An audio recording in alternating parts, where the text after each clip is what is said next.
Ok, pues vamos con el video número 2 y Estados Unidos abandonó la neutralidad como emergencia nacional. Desde este momento, los Estados Unidos abandonaron toda pretensión de neutralidad.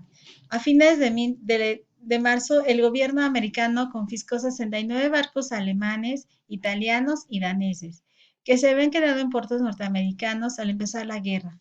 En abril, de acuerdo con el ministro danés en Washington, los americanos ocuparon Groenlandia. El 27 de mayo, Roosevelt proclamó una emergencia nacional ilimitada. En junio se congelaron todos los bienes alemanes, italianos y de otros países ocupados por estos, y se cerraron los consulados de estos países en los Estados Unidos. En julio, tropas americanas sustituyeron a las inglesas en Islandia para encargarse de la defensa de esta isla. Guerra naval entre Estados Unidos y Alemania. Desde el verano de 1941, los barcos de guerra americanos empezaron a escoltar los convoyes que iban a Inglaterra y después de un incidente entre un navío americano y un submarino alemán, Roosevelt anunció que en adelante las unidades americanas no esperarían ser atacadas, sino que tomarían la iniciativa. Por lo tanto, ya que para estas fechas de hecho existía una guerra naval entre los Estados Unidos y Alemania, pero Hitler y Mussolini se habían abstenido de declararle la guerra a los Estados Unidos para evitar una intervención de este país en gran escala. De otro lado, muy distinto, vendría la oportunidad para la participación total de los Estados Unidos en el conflicto. Japón en la guerra. Compleja situación de Japón. En la década anterior a la Segunda Guerra Mundial, la política interna del Japón fue muy complicada. Hubo varios levantamientos militares y numerosos asesinatos de políticos destacados debido a grupos de distintas tendencias políticas. Aunque para una persona que no está bien informada de la compleja historia de este país, es difícil entender las motivaciones que llevaron a estos actos. Basta mencionar aquí que había entre los rebeldes generalmente oficiales jóvenes del ejército, una mezcla de propósitos de reforma económica interna y deseos expansionistas.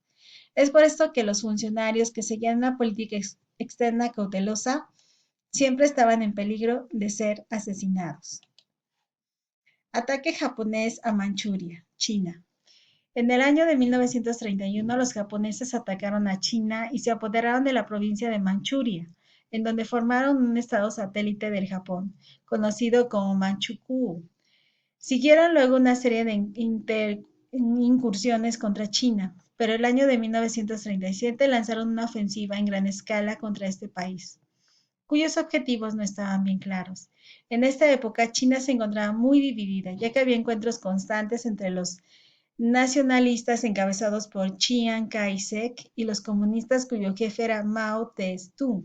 Existían además varios jefes militares independientes, los cuales luchaban con frecuencia contra algo de los dos bandos principales o se aliaban temporalmente con uno de ellos en contra del otro. Bueno, aquí tenemos a China y Japón quería el sureste de Asia. Japón, país con una extensión muy limitada, densamente poblado y de escasos recursos naturales, hacía tiempo que veía con los ojos codiciosos el suroeste de Asia, región rica en petróleo, caucho, estaño, carbón, azúcar, arroz y muchos otros productos valiosos. Pero esta zona estaba entonces dividida entre los países colonialistas europeos. Indochina era de Francia, las Indias Orientales de Holanda y la Malaya de Inglaterra. Japón temía a Estados Unidos, pero la guerra en Europa y sobre todo la conquista de los Países Bajos y Francia por Alemania a principios del verano de 1940 dejó un vacío de fuerzas en el sureste de Asia, ya que en Inglaterra, luchando en aquel momento por su existencia, podía mandar refuerzos a sus colonias. Solo Rusia y los Estados Unidos podían detener al Japón, pero ambos países se encontraban muy preocupados con la guerra en Europa. Los japoneses deciden tomar el sureste de Asia y atacan Pearl Harbor.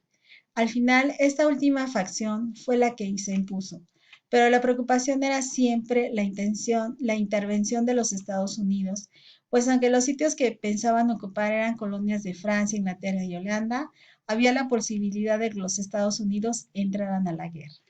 Bueno, hasta aquí el video número 2.